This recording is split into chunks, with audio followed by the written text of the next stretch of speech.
सोनल की भाभी सोनल को 4 बार फ़ोन कर चुकी थी, पर सोनल फ़ोन ही रिसीव नहीं कर रही थी। बाद में जब सोनल किचन से बाहर आई तो देखा उसकी भाभी के 4 मिस कॉल हैं लगातार। ये देखकर वह घबरा गई, क्योंकि उसकी भाभी को पता होता है कि अगर सोनल 2 बार में फ़ोन नहीं उठाती तो इसका मतलब यही है कि वह अपने काम में व्यस्त है और या फिर फ़ोन से दूर है। अब सोनल का मन घबरा रहा था, क्योंकि भाभी के 4 फ़ोन लगातार आने से उसे टेंशन हो गई थी, क्योंकि सोनल की अम्मी की तबीयत इन दिनों ठीक नहीं चल रही थी। अभी 2 दिन पहले ही सोनल अपनी अम्मी से मायके में मिलकर आई थी।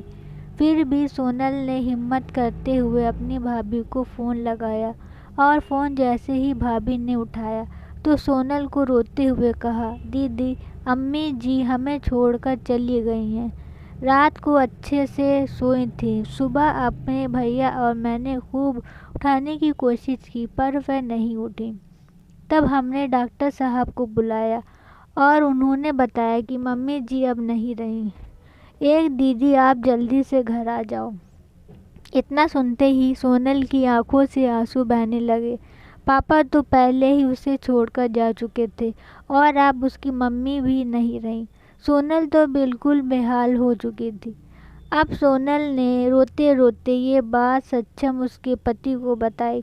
सक्षम ने उसे संभाला और उसे जल्दी से कार में बिठाकर मायके ले गया। सोनल जैसे ही अपने घर पहुंची, अपनी माँ के शरीर को देखकर उस पर लिपट गई और खूब रोई।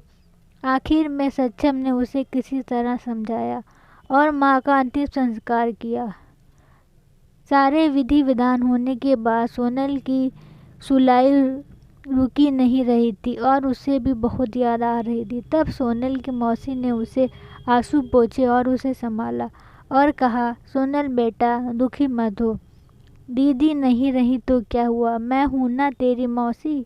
मेरा घर भी तेरा मायका है। तेरा जब मन करे तब आ जाना अपनी मौसी के पास। वैसे कहते भी तो है ना, मौसी मतलब माँ जैसी। बेटी, मैं तेरा दर्द समझ सकती हूँ, क्योंकि तेरे पापा तो पहले ही नहीं रहे थे और आज दीदी भी चली गई। कहते हैं ना कि माँ के जाने के बाद लड़कियों का मायका ही टूट जाता है।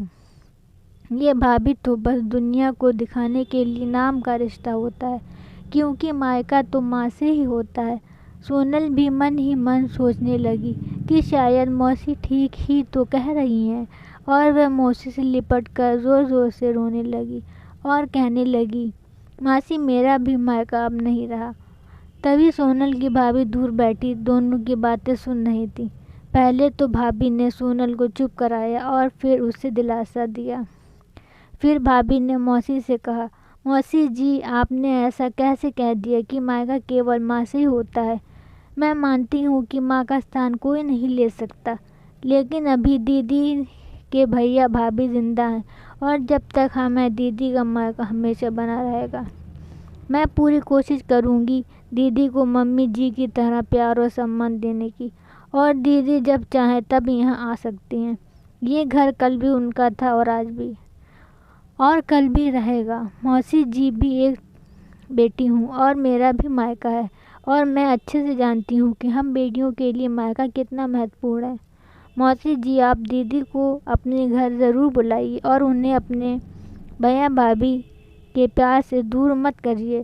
तभी मौसी ने कहा, बहू, आप के ज़माने में तेरी जैसी सोच रखने वाली भाभी बहुत कम मिलती है। मुझे माफ़ कर दो, मैंने सोनल को गलत सलाह दी। तभी सोनल अपनी भाभी के गले लग गई और बोली, भाभी, आज आप मुझे विश्वास दिला दिया। भाभी भी माँ समान होती है और मैं संतुष्ट हूँ। जब तक आप और भैया हो, मेरा मायका सदा रहेगा। और किसी ने कहा है ना कि भाभी माँ के समान होती है। आज आपने मुझे ये बात का विश्वास दिला दिया।